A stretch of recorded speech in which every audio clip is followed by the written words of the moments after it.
Sarah, and I'm here with Randy, who's a self-defense instructor, and he's going to teach us about self-defense and being aware of our surroundings. So, go ahead. Awesome. So, Sarah and I came up with this concept over Remedy food. And what we wanted to do was bring you viewers some self-defense tips that are applicable to you. So what we're going to do today is going to be the educational portion of this, because to me education is much more important than physical skills. And you're going to see on my list of 7 things that make something reality-based self-defense that fighting is number 6. We're going to obviously show you all the cool ninja moves. We're going to get Sarah doing some stuff and stopping a guy my size and stopping my partner Thor, who looks much better on camera than I do. And then we can show you all of the tactics and tricks to do this, but I cannot stress enough that awareness, paying attention to your surroundings and knowing where you are is by far the most important thing for self-defense. Knowing who the bad guys are in your area and knowing what kind of violence you will be targeted by. We're going to cover that today as well. So we'll have a conversation real quick and then we'll go from there. So there's 7 things that make something a reality-based self-defense program. And for me, what reality-based self-defense means is your reality. So I am a 6'1", 250-pound male. The problems I face are going to be different than the problems you face, Sarah, right? Yeah. We're going to be dealing with different things. So that's what makes it reality-based, is your reality is going to kick into this training. So I'm not just going to give you something that works for me, because it might not work for you. So the 7 things, this all comes from a guy named Rory Miller. Rory Miller is phenomenal. This is from his book, Facing Violence. These are the chapters of it. So if you want to get even more in depth in this and you're a reader, I highly recommend Rory's work. We bring him into Edmonton all the time. So in order for it to be reality-based self-defense, we need to talk about the legal and ethical ramifications of violence. We need to talk about violence dynamics, which is a fancy way of saying how people attack each other. We need to discuss escape and evasion, how to escape, where to escape, etc. We need to talk about the human freeze. People freeze both cognitively and physically, especially under bad situations, and so we need to train through that. We need to talk about operant conditioning, which you've done some with your brother, because your brother is an instructor under me, so you've done some training. Yeah. And then we're going to talk about the fight, with the 5 most common things, 5 most common attacks that happen to women statistically.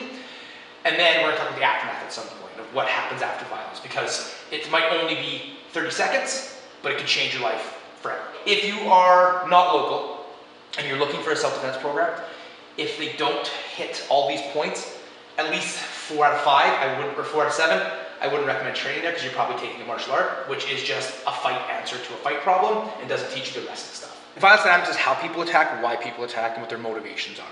So traditionally, and I'm going to use the word traditionally a lot here because none of these are blanket statements. I'm going to use gender, male and female, binary gender, just for the scientific experiment part of this, but none of this is a blanket statement. So what I mean by that is, if I say traditionally men adrenalize this way, it does not mean if you're a guy you're going to adrenalize this way. It's just statistically that's the most common. We have to know what kind of violence we're facing. The 2 types are social violence and asocial or predatory violence. Social violence is primarily male versus male. Now, primarily being, I've seen lots of females fight in a social dominance way, depending on where they grew up, depending on their upbringing. And predatory violence, unfortunately, is primarily female-based, and it's usually men versus women.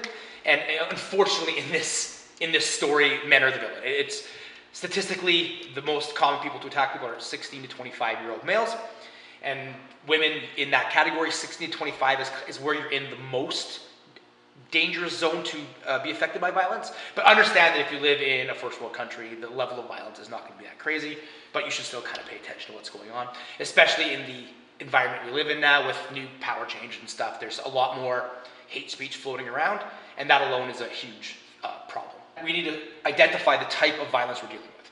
Social violence almost always has witnesses involved. So if there's people chanting, fight, fight, fight. Mixed martial arts, for example, is the ultimate social violence. It is people paying money to see how tough somebody else is. It's people watching. Predatory violence, no matter how it presents, even if it presents as social violence, there's no witnesses. And this is why if I ask 10 dudes what's they're most scared of, it's going to be some guy with a neck tattoo or some big huge monster. If I ask 10 women, 8 out of 10 are going to say lonely places, long hallways, alleys, parking lots, running on a trail. So we need to know the way to identify it, and the easiest way to identify the violence is witnesses. If there's people there, it's social violence. And people, when I say people, they can't be dressed the same. So if I'm being harassed by a guy in a leather vest, and there's 8 other people in leather vests, that could still be predatory violence. It doesn't make it social because there's people watching. It has to be a mixed crowd. So we're going to focus most heavily on this whole 6-part series on predatory violence, because social violence, the easiest way out of it is an apology. Just, hey, I'm sorry I spilled a drink. Hey, I wasn't looking at your girlfriend. Hey, I didn't mean to call you that, is the easy way out of this. Predatory violence is less likely, but a much higher level of violence.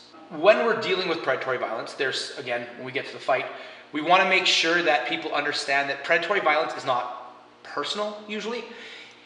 It's resource-based or it's preference-based. So resource-based being they're mugging you, they need money for whatever, or it's preference-based, they just enjoy sexual assault or they enjoy hurting people. All of the tips you read about social violence and all the things we talk about, like apologizing, being polite, are going to cue up predatory violence. And all the things that stop predatory violence are going to cue up social violence. So the method you use to de-escalate these are different.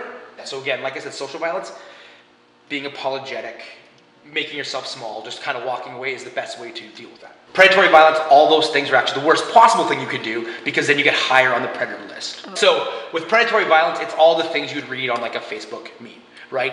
Walk with confidence, pay attention to your surroundings, don't be on your phone. So big takeaway for this is we want you to understand that social violence is primarily male versus male. Primarily, again, females do fight like that. Yeah. If you are looking for the most bang for your buck for self-defense, you want to be focusing on predatory violence, and that's the higher level of violence.